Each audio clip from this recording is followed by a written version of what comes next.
여러분 안녕하세요. 여러분과 수질환경 함께하는 전나훈입니다. 오늘 이 시간에는 17년 3회의 기사 1과목부터 같이 좀 볼 건데요.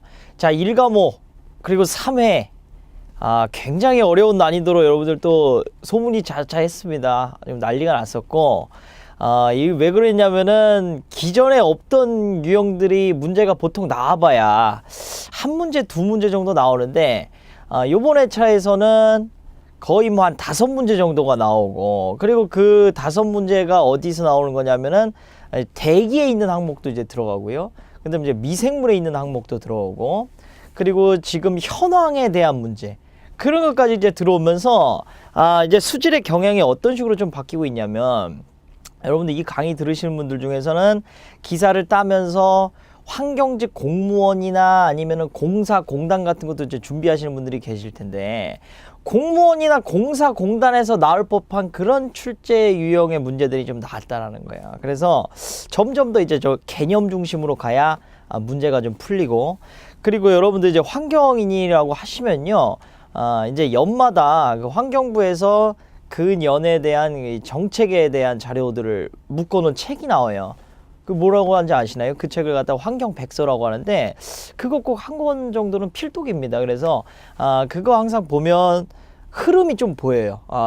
이번에는 정부가 이제 정책이 어떻게 흘러가고 있고, 환경 정책이 우리나라 여기까지 왔구나, 이런 게 좀 보이거든요. 그거 한 번씩 여러분들 시간 날 때 읽어보시면 좋으실 것 같고요. 자, 어쨌든 간에 그럼 개론부터 1번부터 같이 한번 풀어보도록 하겠습니다. 자, 1번 문제예요. 분뇨의 특성에 관한 설명으로 틀린 것. 자, 이 문제는 좀 쉬웠죠. 자, 분의 경우 질소화합물을 전체 VS의 12에서 20% 정도 함유하고 있다. 맞습니다. 2번 요의 경우 질소화합물을 전체 VS의 40에서 50% 정도 함유하고 있다. 아니, 분이 12에서 20이면 요는 80 돼야 되는 거잖아요. 그쵸? VS가 총합이 분뇨 다 합쳐서 VS가 100이 돼야 되니까, 지금 1번하고 2번 중에 한 놈은 거짓말하고 있다는 건데 2번이 좀 거짓말이에요. 그래서 보통 아이고 막 넘어가네. 요게 한 80에서 한 90 정도 돼야 됩니다. 그래서 전체 이제 100으로 좀 이루어져야 돼요. 자, 2번이 틀리고요. 2번 문제로 가겠습니다. 식물과 조류세포의 엽록체에서 광합성의 명반응과 안반응을 담당하는 것은, 이게 처음 나왔습니다. 네, 처음 나왔어요. 아예 최초입니다. 최초. 근데 이거 사실은 그 생물학에서는 좀 기초되는 부분이긴 한데, 지금 보면은 광합성을 할 때 두 가지 반응이 필요한데, 이제 명반응하고 안반응을 필요로 하고, 그거 이제 담당하는 기관이 어떤 거냐 물어봤어요. 정답은 1번이 되겠습니다. 틸라코이드와 이제 스트로마가 되겠고요. 틸라코이드 같은 경우에 얘가 이제 명반응을 담당을 합니다.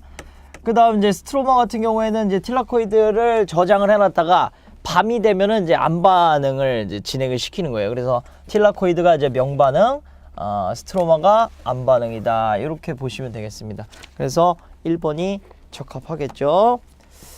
이거는요, 여러분들 이제 18년 대비 또는 뭐 19년 대비 하신다 하더라도 바로 또 나오지는 않을 겁니다. 왜냐하면 이제 문제은행에 들어갔기 때문에 얘네들이 이제 뒤죽박죽 섞이다가 한번 나올 거예요.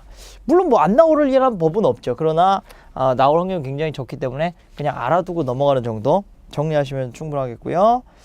자, 3번으로 가겠습니다. 사천의 자정 단계와 오염의 정도를 파악하는 휘플의 자정 단계에 대한 설명으로 틀린 것. 제가 휘플의 자정 단계 얘기는 굉장히 많이 했죠. 수업 시간에도 많이 하고, 기출 문제 풀 때도 뭐 15년 풀이 할 때부터 제가 얘기를 많이 했는데, 아직도 분해지대와 활발한 분해지대를 명확하게 구분을 잘 못 지으시는 분들이 계시더라고요. 제가 물어보겠습니다. 자, 분해지대 산소가 있습니까, 없습니까? 그렇죠, 있는 거예요. 그러면은 분해지대는 산소가 희박한가요, 아니면 많은가요? 그렇죠, 희박한 겁니다. 활발한 분해지대는 산소가 있습니까, 없습니까? 없습니다. 지금 아주 자신 있게 없다고 얘기할 수 있어야 돼요. 그래야 이 문제를 확 풀 수가 있습니다. 분해지대 산소 있다고요, 없다고요? 있는데 아주 희박하게 있는 거고요. 희박하다, 상태가 척박하다 하면은 떠오르는 미생물 하나 기억나시죠? 누굽니까? 그렇죠, 번지. 곰팡이가 바로 저 희박한 환경에서 잘 자라는 애들이고, 그러면 곰팡이가 잘 자라고 박테리아가 잘 못 자라는 게 분해지되고 점점 산소가 없어지면서 현기 상태로 가고 있다라고 보시면 되는 거예요. 그러면 활발한 분해지대는 이게 O2가 없다는 거예요, 아예. 자, 그러면 곰팡이 있습니까, 없습니까? 없죠. 없을 때 자라는 게 뭐예요?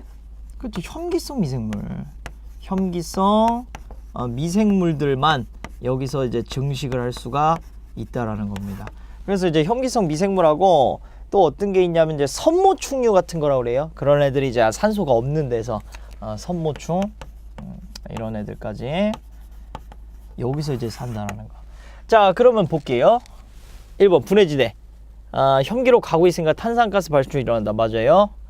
용존산소 감소가 현저하다. 현저하다는 거는 아주 뚜렷하다 이런 얘기입니다. 맞죠? 3번 활발한 분해지대. 수조 환경은 현기성 상태가 돼요. 맞죠? 침전 전이. 전이라는 거는 밑바닥에 있는 슬러지를 얘기합니다. 그 호수 밑바닥에 있는 슬러지 또는 하천 밑바닥에 있는 슬러지. 침전 슬러지는 흑갈색이나 황색을 띈다. 맞습니다. 어쩔 때 이런 색을 띠냐면 완전히 공기가 없을 때 슬러지는 흑색이나 황색이 돼요. 맞고 4번 그럼 틀렸다는 얘기인데, 자, 오염에 관한 실지렁이가 나타난다. 실지렁이는 척박한 환경을 좋아하는 애예요. 그러니까 분해지대에서 얘 나 볼 수 있는 애고, 현기성 곰팡이 번지죠? 얘도 어디서 봅니까? 희박한 지역 분해지대에서 다 만날 수 있는 친구들이기 때문에 이거 4번 틀렸다고 할 수가 있겠네요. 누가 나온다고요? 현기성 미생물하고 선모충류 이런 애들이 증식해야 된다는 거. 4번 틀린 거 잡아낼 수 있겠죠? 좋은 문제였습니다. 개념 물어보는 문제였어요. 자, 4번 문제 가겠습니다. 미생물과 아무래도 이 출제위원분이 미생물에 제대로 꽂히셨어요. 지금 보니까 제대로 꽂히셨는데, 자, 미생물과 그 특성에 관한 설명으로 가장 거리가 먼 걸 골라볼게요. 쉽게 골라내겠네요. 번지가 지금 보는데 경험적 조성식이 C7H14 O3N 했는데 C12 돼야 되고 H17 O3N 돼야 되겠죠. 분자식 틀렸다라는 거. 5번 넘어갑니다. 우리나라 수자원 이용 현황 중 가장 많은 용도로 사용하는 용수. 반가웠어요. 이거 옛날에는 많이 나왔는데 진짜 거짓 밥 먹듯이 나왔습니다. 거의 한 1년에 2번씩 나왔는데 요새는 좀처럼 보기 힘들다가 그래서 이제 나왔어요, 오랜만에. 그래서 이제 이런 분들을 좀 공략하기 위해서죠. 아무래도 이 3회차는 1, 2회차가 좀 쉽지도 않았었는데 이 수요라는 게 있습니다. 수질 기사를 뽑아야 되는 수요가 좀 굉장히 적었었나 봐요. 그래서 떨어뜨리기 위한 시험으로밖에 저는 안 보이고, 이런 문제 내는 것도 그렇고 앞에 그 명반응 안반응 내는 것도 그렇고 옛날 걸 내면은 틀리는 게요. 기출 문제를 보통 한 3개년 정도 보시죠. 보통은 3개년 4개년 정도 보면은 이런 거 잘 못 맞춥니다. 그래서 한 기출문제 보더라도 여러분들 5, 6년 정도는 항상 보셔야 된다는 거예요. 그래야 혹시나 해도 다 잡을 수 있다는 거고. 자, 가장 많은 용도 사용하는 거 뭘까요? 농업이 됩니다. 농업용수. 좀 의외죠. 네, 농업용수 가장 많이 쓰고요. 그 다음 뭘까요? 그 다음 이제 하천 유지용수로 쓰는 게 그 다음이에요. 그 다음이 생활입니다. 네. 그 다음이 공업. 이 순서로 된다는 거. 이거 순서 하나 메모해 두시고요. 가장 많은 게 뭐라고요? 농업용수라는 거. 그러면은 여기서는 3번이 정답 되겠네요. 네, 3번 되고 6번으로 가겠습니다. 자, 해수에서 영양염류가 수온이 낮은 곳에 많고 수온이 높은 지역에서 적은 이유로 가장 거리가 먼 것을 골라야 됩니다. 자, 볼게요. 1번 수온이 낮은 바다의 표충수는 원래 영양염류가 풍부한 극지방의 심충수로부터 기원하기 때문이다. 네, 맞습니다. 그래서 영양염류가 갑자기 많아지는 그 현상 중에 하나가, 원인 중에 하나가 바로 용숙류 때문에 그렇다 그랬어요. 근데 용숙류는 뭐냐면 바로 그 심충수 밑바닥에 있던 그 찌꺼기들이, 영양염류들이 한 번에 쭉 표층으로 올라오는 현상을 얘기를 한다고 그랬어요. 그렇기 때문에 그랬을 때 표충수에 영양염류가 많은 거죠. 그게 이제 극지방에서 많이 일어나기 때문에 1번 맞고요. 2번 수온이 높은 바다는 표충수, 바다의 표충수는 적도 부근의 표충수로부터 기원하므로 영양염류가 결핍되어 있다. 맞습니다. 3번 수온이 낮은 바다는 겨울에 표충수가 냉각이 되어 밀도가 커지므로 침강작용이 일어나지 않기 때문이다. 자, 이게 겨울이라고 했기 때문에 좀 애매한 게 뭐냐면은 우리가 물이라는 거 밀도가 언제죠? 최대죠? 그쵸? 4도씨의 최대인데 겨울에서는 4, 3, 2, 1 마이너스로도 내려갑니다. 뭐 바다는 거의 마이너스 잘 안 내려가지만 어쨌든 간에 4도 밑으로 많이 내려간다고 그러는 거죠. 그러면 4도 밑으로 내려갔을 때 밀도가 어떻게 되는 거예요? 밀도가 작아지는 거죠. 부피가 커지면서 밀도가 오히려 작아진다는 거. 그러면서 침강작용이 일어나지 않기 때문에 밀도가 작아지기 때문에 그렇다라는 거. 이해되시죠? 요게 그래서 틀렸다라는 거. 겨울에는 오히려 4도씨 밑으로 내려가서 밀도가 작아진다는 거. 3번 잡아낼 수 있고요. 자, 7번으로 가겠습니다. 7번은 뭐 쉬운 문제인데 무더운 늦여름에 증식하는 조류로서 수화 현상과 관련이 있는 것. 자, 수화 현상 다른 말로 물꽃 현상, 다른 말로 녹조라고 그래요. 그러면 녹조 일으키는 게 당연히 초록색깔 띠는 조류입니다. 청색 조류, 녹색 조류. 청록조류가 되겠네요. 1번 어렵지 않게 찾을 수 있겠고요. 그 다음에 8번 문제 약간 단위 환산 문제인데 같이 한번 해보겠습니다. 자, 150kl의 분뇨가 있어요. 산기관을 이용해서 뽑기를 했더니 BOD 20%가 제거됐고 BOD 1kg 제거하는데 필요한 공기 공급량이 40세제곱미터라고 했을 때 하루당 공기 공급량을 물어봤습니다. 그러면 이제 단위로 접근을 해볼게요.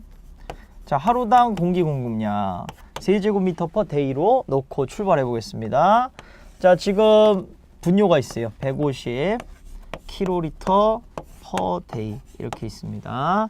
자, 단위 환산 좀 해야 될 것 같네요. 일단 킬로리터를 갖다가 1000리터로 이렇게 바꿀게요. 자, 일단 좀 바꿔놨어요. 그럼 하루에 150 곱하기 1000리터만큼의 분뇨가 나오는데 문제는 분뇨를 BOD로 바꿔야 BOD 1kg 제거하는데 필요한 공기 공급량이 40이라고 했기 때문에 분뇨를 BOD로 바꾸겠습니다. 자, 분뇨에 유량이 있고 분뇨에 BOD 농도가 있으니까 2를 곱하면 BOD의 양이 되겠죠. 자, 곱할게요. 2만 밀리그램 퍼 리터 해서 이 분뇨에는 BOD가 몇 밀리그램 있는지가 나왔는데 저기서는 BOD를 킬로그램으로 공기로 바꾸니까 킬로로 바꾸겠습니다. 10의 6승 밀리그램이 1kg다 해서 킬로로 바꿀게요. 자, 이제 공기로 바꾸겠습니다. 여기까지는 뭐죠? BOD 킬로그램으로 바꿨는데 BOD 1kg당 공기는 40세제곱미터를 공급을 한대요. 자, 빠진 단위 있는지 한번 보고요. 위에 보니까 BOD의 20%가 제거됐다 했대요. 그러면은 산기관 제거하는데 쓰는 거는 총 20% BOD만 공기를 공급해주면 되는 거예요. 그렇죠? 나머지는 그냥 뭐 유출되거나 어떻게 되는 거니까 우리가 신경 써야 되는 거는 20%, 0.1을 그래서 곱하겠습니다. 자, 여기까지 되셨나요? 그러면은 단위들 다 썼으니까 이제 정리된 단위 한번 확인해 볼게요. 다 끊어지고 킬로그램 끊어지고 세제곱미터 per day 공기 공급량이 되겠네요. 하루에. 이거 계산기로 한번 눌러보겠습니다. 자, 150 1000 2만 나누기 10의 6승 곱하기 40 곱하기 1 하면은 요게 24,000이 나오네요. 그래서 답이 우리가 3번인 거 확인할 수 있겠죠? 네, 3번 확인이 되시고 넘어가겠습니다. 9번이에요. 물의 일반적인 성질에 관한 설명으로 가장 거리가 먼 것을 고르겠습니다. 1번 물의 밀도는 수온, 압력에 따라 달라진다. 맞죠? 2번 물의 점성은 수온 증가에 따라 증가한다. 이거 쉬웠네요. 그죠? 우리가 액체나 고체는 온도가 올라가면 점도 어떻게 됩니까? 우리 뭐 꿀 같은 거 생각하셔도 좋고 엿 같은 거 생각하셔도 좋고 뜨거워지면 어떻게 돼요? 점도가 더 물렁물렁해지니까 점도가 더 낮아지죠? 점도가 더 낮아지고 반대로 온도가 내려가면은 식으면 딱딱해지면서 점도가 올라가는 이런 성질을 가지고 있고 이게 비례하는 거는 누가 그럽니까? 기체는 온도가 올라가면 점도도 같이 올라갑니다. 수질에서 기체까지는 잘 안 물어보고요. 이 정도만 알아도 충분히 풀 수 있고 2번이 틀리다는 거 우리 잡아낼 수 있겠죠? 자, 10번으로 갈게요. 10번 미생물 중 세균에 관한 특징으로 가장 거리가 먼 것을 고르겠습니다. 자, 1번 원시적 엽록소를 이용하여 부분적인 탄소 동화 작용을 한다. 지금 세균이라고 했습니다. 세균 박테리아라고 그랬어요. 박테리아 뭘 이용하죠? 탄소 조항할 때 유기물을 갖다가 이용을 하는 거예요. 근데 여기서 지금 엽록소가 있다? 엽록소라는 건 빛을 받는 애잖아요. 그쵸? 빛하고 탄소 조항 작용은 CO2를 가지고 산소를 내보내는 작용을 하는, 이거 누가 하는 겁니까? 그쵸? 식물. 물에서는 바로 조류가 한다라는 거. 그쵸? 그래서 세균에 대한 설명이 아니라 1번은 조류에 대한 설명을 하고 있다는 거죠. 잡아내실 수 있겠죠? 이런 거 보면서 그 점수가 좀 고득점이 잘 안 나오시는 분들의 특징이 있는데요. 제가 그걸 잘하는 게, 제가 그랬어요 예전에. 그래가지고 공부를 저는 많이 해야 점수가 올라갔습니다. 그러니까 보통 사람 하는 것보다 더 많이 해야. 그 이유가 뭐냐면은 이거 이렇게 읽다가 원시적 엽록소일 때는 또 이렇게 될 수 있겠지 않을까? 이런 생각이 이제 또 들어가는 거예요. 그 누가 얘기해 줬어요? 그런 거 알려준 적 없죠. 그쵸? 그 본인이 만들어낸 이론이에요. 가설은 언제나 틀린다라는 거예요. 그래서 본인이 만들어낸 거 말고 항상 들은 사실에만 의존해서 문제를 풀어야 됩니다. 탄소 동화 작용을 하는 건 우리 뭐밖에 안 배웠습니까? 조류밖에 없다. 안 배웠으니까 바로 잡아내셔야 되겠고. 자, 11번 이것도 좀 주는 문제입니다. 자, 40도에서 순수한 물 1리터의 몰 농도를 구할게요. 이렇게 놓고 풀겠습니다. 자, 몰 퍼 리터 놓고요. 40도에서 순수한 물 1리터라고 했어요. 그래 놓고 지금 40도의 물의 밀도를 줬죠. 저게 없으면 이제 구할 수가 없습니다. 여기다가 놓을게요. 제가 여기에 이렇게 왜 놓는지 여러분 이해되시나요?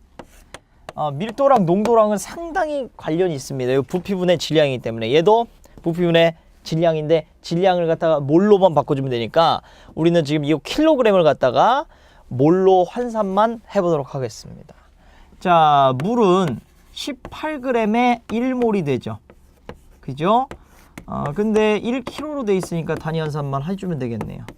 이렇게 해서 그램 끊고 바꾸고 해서 계산기를 눌러주겠습니다. 눌러볼게요.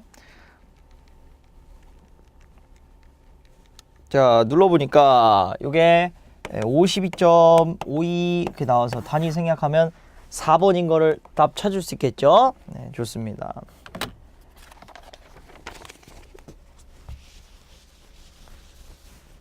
넘어갈게요. 12번 글루코스 300g을 35도씨 혐기성 소화조에서 완전 분해시킬 때 발생 가능한 메탄가스의 양은, 꼭 이거 문제 알고 계셔야 돼요. 근데 이 문제도 약간 꼬아놨는데 천천히 한번 보도록 하겠습니다. 이거 왜 이렇게 떨어졌지? 잘 정리됐었는데. 자, 어쨌든 저거 여러분들 붙어있다고 좀 생각을 해주시고 진행해 볼게요. 자, 글루코스를 혐기성 분해한다. 메탄이 얼마 나온다고요? 혐기성 분해하면 항상 50% 나온다 생각하시면 돼요. 탄소의 50%. 탄소가 6개 있으니까 메탄은 3C가 나오는 겁니다. 3메탄. 나머지는 3CO2. 이렇게 되는 거예요. 자, 이거 발언식 세우실 수 있죠? 좋습니다. 가볼게요. 글루코스 원래 분자량 얼마입니까? 이거 외우고 계셔야 돼요. 180g인데 이 180g 들어갈 때 메탄이 3몰이 나오니까 여기서 리터로 물었으니까요. 3 곱하기 22.4리터 이렇게 쓰겠습니다. 여기 그램을 물으면 3 곱하기 16이라고 쓰는 게 좋겠죠. 그쵸? 리터니까 이렇게 해놓고. 근데 지금 현재는 300g을 있어요. 300g이 요걸 분해를 시킬 때 나오는 메탄의 양을 구하겠습니다. 자, 그러면 이거 계산식 세워보면, 자, 300g 곱하기 3 곱하기 22.4. 제가 여기에 S 표시를 한번 해볼게요. 선생님 왜 갑자기 S 표시 왜 하세요? 그리고 180 나누겠습니다. 거의 단 하는 거 항상 조심해야 됩니다. 단하고 뭐 나왔죠? 1기압인데 35도씨래요. 아하. 우리가 22.4라는 숫자는 몇 도씨 몇 기압에서 항상 기체 1몰이 그렇다는 겁니까? 그렇죠. 0도씨 1기압에서 그렇다는 거니까 지금 현재는 여기 온도가 35도니까 기체 부피는 온도에 비례하죠. 그러니까 더 커져야 되는 거죠. 크게 보정을 해줘야 되는 거예요. 자, 이렇게 온도 보정도 원래 잘 수질이 안 나왔는데 이 대기 파트가 이제 조금씩 들어가고 있다라는 거야. 근데 이제 저는 이제 수질 대기 폐기물 뭐 다 하지만은 항상 공부를 하다 보면 느끼는 게 사실 수질이라고 해서 배우는 것도 사실 큰 학문이지만요. 환경공학 안에서 항상 여러분들이 이 회전이 되셔야 돼요. 그러니까 그 세 가지를 다 배우면 결국 그냥 다 똑같습니다. 대기나 수질이나 그냥 그 상태가 액체냐 기체냐만 다른 거지 결국 다 똑같다는 거. 산화 공정을 통해서 제거하고 환원 공정을 통해서 제거하고 다 똑같은데 어쨌든 뭐 그 얘기하려면은 오늘 뭐 날을 새야 되기 때문에 어쨌든 대개 문제도 들어오지만 원리를 가지고 다 풀어낼 수 있다는 거 말씀드리고요. 자, 계속 가볼게요. 그램을 끌어냈고 지금 리터 나왔는데 더 크게 만들어야 된다는 거예요. 35도는 0도보다 35도가 되니까 온도가 더 커지는데 온도 보정은 항상 켈빈 온도에 비례합니다. 그러니까 우리가 0도씨는 273K라고 그래요. 10도씨는 예를 들면은 273 플러스 10K 이렇게 할 수 있어요. 20은요?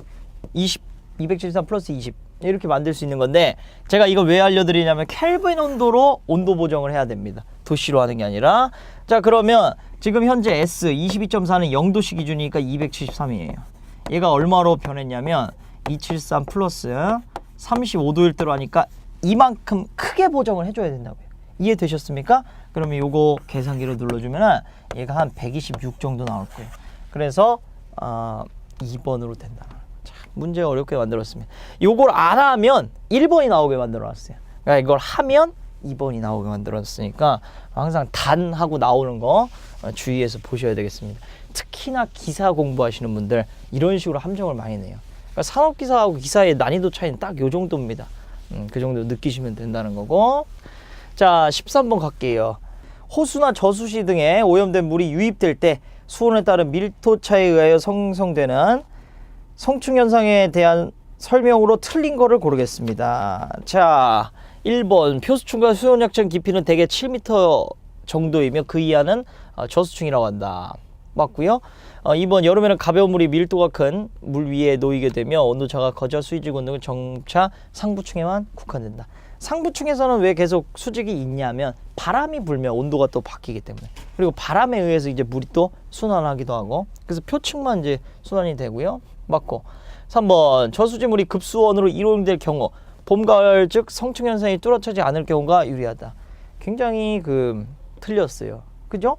왜냐면 우리가 저수지에서 물을 이제 취수를 할 때, 그러니까 상수원 이제 취수를 할 때 제일 조심해야 되는 게 성층 현상은 계절 언제 일어나죠? 그죠? 여름하고 겨울에 일어나니까 이쪽 중간층은 항상 수질이 좀 일정합니다. 그죠? 여름하고 이제 겨울은 수질이 좀 일정한데 봄과 가을에 이 표면이 온도가 4도씨가 될 때 물이 한번 이렇게 돌죠. 그죠? 이걸 뭐라 합니까? 전도 현상이 일어나는데 그때 이 심수층에 있던 전이들이 굉장히 오염된 물질들, 영양 물질들이 한번 이렇게 섞이면서 수질이 일시에 악화가 되죠. 이 전도 현상이 일어났을 때 가장 하지 말아야 되는 게 취수를 하면 안 돼요. 근데 취수를 꼭 한다고 하면은 이 조심해서 해야 됩니다. 전도 현상이 좀 끝나고 나서 하던가 잦아들고 나서 하는 게 훨씬 좋은 거죠. 근데 지금 이 문제에서는 봄, 가을에 전도 현상이 일어나는데, 즉 성층 현상이 뚜렷하지 않을 경우, 말을 바꿨어요. 성층 현상이 뚜렷하지 않다는 건 전도 현상이 일어나면서 뚜렷하지 않아졌다는 겁니다. 그럼 전도 현상이 일어났을 때 유리하다는 거니까 100% 틀린 거죠. 그렇죠? 그렇게 해서 3번 찾을 수 있고, 그래서 전도 현상이 일어나는 봄과 가을에는 항상 유의를 항상 조심해야 되는 거예요. 이 취수를 할 때. 자, 14번 호수의 성층 중에서 부영양화가 주로 발생하는 거. 부영양화는 누구 때문에 발생하죠? 영양물질 들어가면 조류가 이상 증식하는. 조류는 물 위에 이렇게 떠가지고 햇빛을 받아서 광합성하는 애들이에요. 그러니까 호수 중에 물 위에서 아주 이상 증식이 된다라는 거. 이건 그럼 물 위에 있는 표수층을 뭐라고 합니까? 이거를 에폴림니안 1번이 되겠죠. 그쵸? 중간층을 서모클라인, 이게 2번이 되겠고, 제일 아래층을 하이폴림니언 해서 심수층이라고 하죠. 지금 여기서 가장 활발하게 되는 거 에폴림니안이니까 1번인 거 잡아낼 수 있겠죠. 자, 이런 문제도 거의 뭐 공무원 스타일인데 개념으로 좀 풀어내는 문제고. 자, 15번 가겠습니다. 지하수의 수질을 분석을 했는데 다음과 같을 때 결과가 이온 강도 물어봤어요. 반가운 거 하나 나왔네. 이런 거는 이제 관연도 많이 넘기면은 충분히 좀 해결할 수 있는 문제가 되겠는데, 자, 이온 강도를 제가 뮤라고 한번 해보고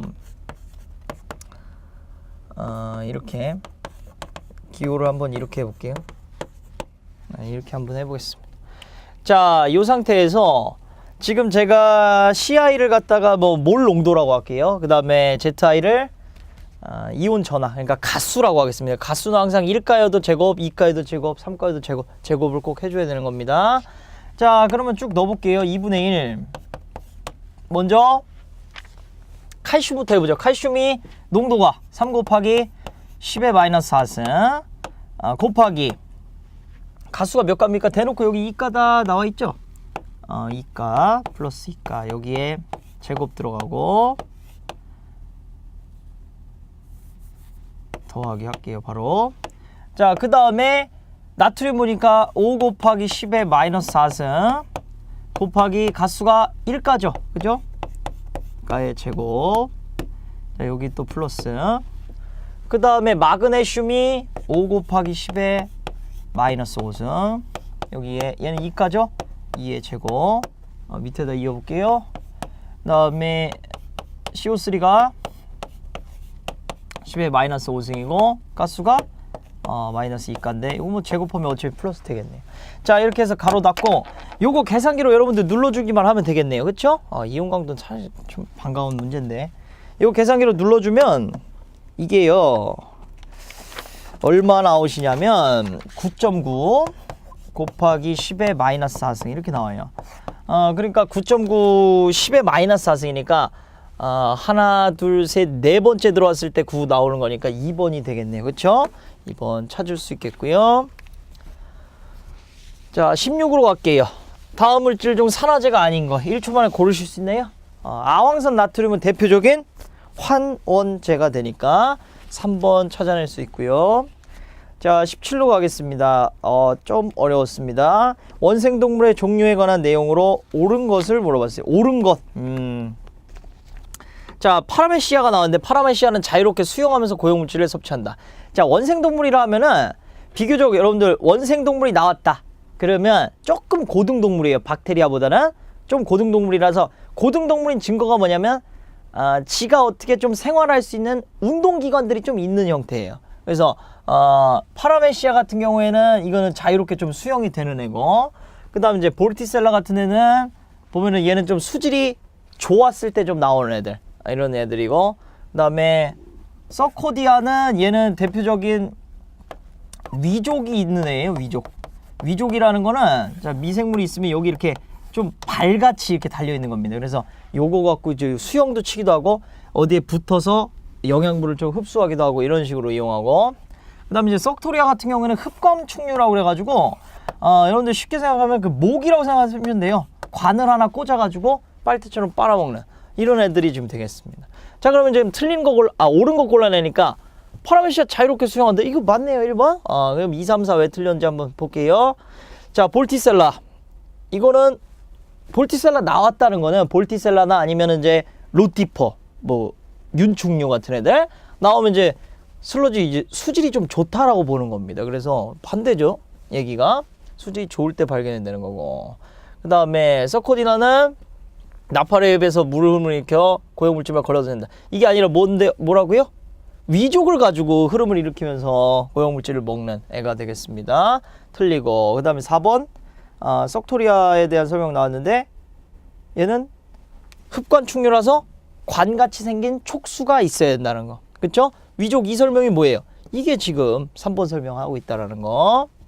됐죠? 해서 1번 여러분들 잡아내실 수 있겠고요. 자, 18번으로 가죠. 18번. 자, 물의 전도도에 대한 설명으로 틀린 거. 자, 이것도 뭐 거의 신설이라 보시면 되겠는데 거의 뭐 소방에서도 나오는 문제들이고, 이게 좀 생소하실 수 있는 게, 사실 우리가 수질환경 기사라고 하면은 상수도 하수도 뭐 다 다루지만은 그래도 좀 우리는 하수에 초점이 맞춰져 있어요. 오염된 거를 처리하는 사람들이기 때문에. 근데 이제 상수원은 대체 오염이 잘 안 돼 있죠. 그래서 관리만 해주면 되는 시스템인데 약간 이건 좀 상수 시스템에 좀 해당을 하고요. 자, 틀린 거 골라내보면 이번에 보니까 영도시에서 단면 1제곱센치 그다음 길이 1cm의 용액의 대면간에 비저항치로 표시된다 그랬는데 물의 전도도라는 개념이 일단 비저항치의 역수로서 나타나는 거예요. 그래서 여기서도 개념이 대면간의 비저항치의 역수로 표현된다 이렇게 좀 돼야 되겠네요. 그래서 요 2번 틀린 거고요. 이건 뭐 정의입니다. 그래서 여러분들 좀 알아두셔야 풀 수 있는 문제가 되겠고요. 자, 19번 갈게요. 19번. 이것도 좀 어렵다고 소문이 좀 자자했는데. 자, 10가지 오염물질, 즉 DO, pH, 대장균군, 그다음 비전도도, 알칼리도, 염소이온 농도, CCE, 용해성 물질, 보정계수 등을 대상으로 가중치를 두어 계산한 수질오염 평가지수라고 지금 물어봤는데, 사실 이제 모델링에서 평가지수 할 때 좀 쓰는 게 그나마 좀 많이 보는 게 NSF 하고요. 그 다음 이제 호튼이라고 합니다. 이거 호튼식이라고 하는데, 호튼 인덱스, 호튼 지수라고 하는데, 두 가지 좀 많이 봐요. 이거는 솔직히 저도 처음 봤습니다. 그래서 좀 검색해 보니까 이거는 좀 외국에서 쓰고 우리나라에서 좀 잘 안 쓰는 시스템이고, 얘네도 나와봐야지 어쩌다 한 번 나와요. 한 번 나오고, 나오면은 거의 이런 거 한 번씩 나오는데, 지금 이 문제에서는 지금 4번에 해당하는 게 나왔어요. 그리고 이 문제가 좀 어려웠다는 게 뭐냐면은, 호튼이 원래 옛날에 한 70년대부터 이게 써가지고 그때 썼을 때는 10가지를 고려를 안 하고 그때는 몇 가지 고려했었냐면 7가지 고려했어요. 7가지 고려하면서 각각의 가중치를 둬가지고 예를 들면은 DO는 다른 거보다 가중치를 더 많이 줘서 DO 변화에 따라서 수질 오염 지수가 크게 달라지고 뭐 예를 들면 수온 같은 거는 좀 작게 달라지고 이런 식으로 좀 가중치가 달리했다는 거예요. 그 7가지 가지고 한 게 호튼식인데 호튼을 지금 좀 업그레이드 시킨 버전이에요. 그래서 10가지 이게 뭐지 하면서 3번으로 빠지시는 분들 많았었는데 이거는 호튼이 업그레이드 된 버전이라고 보시면 되겠습니다. 최근에는 거의 호튼식도 10가지를 다 개수를 판별해서 그거 갖다가 가중치를 좀 두고 있고 그래서 요걸 좀 설명하는 거는 4번이 되겠고요. 3번 NSF하고 좀 여러분들 구분을 하기 위해서 NSF 좀 설명을 드리면은 요거는 이제 미국 위생협회에서 지원을 받아갖고 일단 제언이 된 거고 뭐가 다르냐면 그 가중치를 구할 때 가중치를 산정을 할 때 어디에 자문을 구하냐면은 각각의 전문가에게 자문을 구한다는 거예요. 전문가에게 자문을 구해서 요 가중치는 이 정도 산정해야 됩니다. 이런 치수가 항상 달라진다는 거예요. 그게 NSF와 호튼식의 차이라는 거예요. 얘는 가중치수가 개수마다 인자마다 딱 정해져 있어요. 얘는 전문가에게 자문을 받아서 가중치를 산정한다. 차이 구분되시죠? 그 설명이 나오면은 NSF를 여러분들 찾아주시면 되겠고 지금 여기서는 호튼 좀 업그레이드 버전 10가지를 가중치를 고려해서 계산하는 호튼식이 되겠습니다. 자, 4번이 그래서 정답이고요. 마지막 문제 갈게요. 20번 직경이 0.1mg인 모관에서 10도씨일 때 상승하는 물의 높이를 물어봤어요. 자, 이런 문제는 여러분들 그냥 여기 주어진 식을 갖다가 계산을 구하시면 되는데 자, 지금 상승하는 물의 높이 해놓고 상승 높이 식을 알려줬죠. 그대로 한번 단위 맞춰서 넣어보도록 하겠습니다. 일단은 4가 있어요. 4 곱하고요. 그 다음에 저 시그마가 있는데 시그마가 보통 뭐 쓰냐면은 저 표면 장력 단위예요. 그게 여러분들 헷갈리신다고 하면은 나머지 다른 거 다 집어넣고 남는 게 표면 장력 되겠죠. 그렇게 찾으셔도 되고 그러면 나머지 한다고 하면 G는 뭐예요? G는 보통 중력과 속도죠. 그쵸? 중력과 속도 들어가는 거고 R은 뭡니까? 뭐 직경이나 반경이나 이렇게 되는 거고 그 다음에 Y 빼기 YA 뭐 이런 식으로 돼 있는데 지금 보니까 얘가 보통 우리가 밀도 차를 구할 때 뭐 밀도 빼기 그 다음에 유체 밀도 이런 식으로 계산이 되죠. 근데 여기 지금 확실한 게 공기라고 표시하면서 A라고 나와 있는 거예요. 에어입니다. 그래서 얘는 공기 밀도니까 요거는 그냥 이 입자의 밀도가 되겠죠. 그쵸? 그렇게 해서 여러분들 구해주시면 되겠고 자, 집어넣어 볼게요. 그러면 시그마 남는 게 얘가 표면 장력밖에 없겠네요. 표면 장력을 여기다 넣도록 하겠습니다. 자, 74.2 다인이에요. 다인 센치 이렇게 되겠습니다. 자, 계속 가볼게요. 나누기로 들어가네요. 나누기니까 지금 중력부터 넣으면 여기 다 센치 단위 쓰니까 저도 중력을 980cm에 세크 제곱 이런 식으로 쓸게요. 그게 좀 낫겠죠.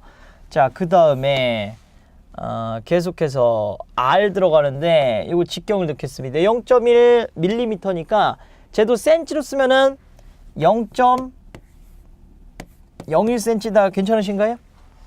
10배 차이 나니까요. 여기 R 넣었어요. 그 다음에 Y가 지금 입자의 밀도인데 입자가 지금 이 기둥 안에 뭐 들어갔냐면 물 들어갔죠. 그쵸? 근데 물의 밀도는 안 알려줘도 알고 있으니까 1로 알고 있죠? 1 마이너스 공기 밀도가 1.25 곱하기 10의 마이너스 3승 되겠네요. 그램 퍼 세제곱센티미터 요 단위 가지고 있겠죠. 자, 그러면 단위 환산해 보니까 땡땡땡에서 요거 끊어주고요. 그 다음에 남은 게 지금 다인하고 세크의 제곱 남았어요. 자, 다인만 여러분들 센치로 나오게끔 좀 환산해 줄 텐데, 다인은 여러분들 무슨 단위 갖고 있냐면, 다인 좀 천천히 환산해 볼게요. 이거 좀 생소하신 분들이 있을 것 같아서, 다인은요 1g에 해당하는 걸 기준으로 해가지고 여기다가 이제 가속도를 곱한다, 이 개념 보시면 돼요. 그래서 자, 이런 개념이 되겠습니다. 가속도는 이제 속도의 제곱이 되기 때문에 거기에 이제 질량 개념을 곱하는 거예요. 1g 곱하기 1cm per 세크의 제곱. 요게 지금 다인의 단위입니다. 자, 그러면은 다인 끊어주고 세크 제곱 이렇게 끊어지겠네요. 그렇죠? 그러면서 그램 이렇게 끊어지니까 딱 우리가 원하는 단위 센치만 딱 나오는 거예요. 자, 이렇게 확인되면 계산기로 누르면 되겠죠. 요거 쭉 다 눌러주시면 얼마 나오냐면 요게 한 30.32cm다 이렇게 나올 거예요. 그래가지고 답이 1번이 나오는 걸 여러분들 확인하실 수가 있겠죠. 네, 좋습니다. 자, 이렇게 해서 굉장히 좀 어려웠어요. 3회차. 좀 어려운 거니까 많이 틀리셨더라도 여러분들 충분히 좀 열심히 한 거고, 이거 만약에 여러분들 한 70점 정도 나오셨다 그러면은 지금 상당히 공부 많이 하신 거예요. 그 정도로 척도를 보시면 되겠습니다. 자, 그러면 저는 여기까지 풀고요. 또 다음 기출문제 풀이 시간에 여러분들 만나 뵙도록 하겠습니다. 감사합니다.